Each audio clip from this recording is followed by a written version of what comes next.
Никополис ад Нестум е античен римски град, разположен в долината на река Места между величествените планини Пирин и Родопи. Смята се, че градът се издига на мястото на по-старо тракийско поселение. Стратегическо е мястото, на което се създава и развива града, тъй като се намира на пътя, свързващ Егейския бряг и Тракийската низина. Градът е в своя разцвет през 2-4 век и е забележително, че има свое монетосечене.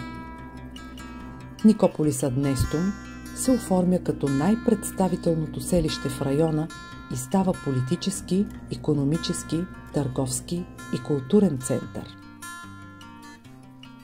Градът преживява редица набези и нашествия, както и опустошителното земетресение през 5 век. Бива опожарен и разрушен в края на 6 век от славяни и авари.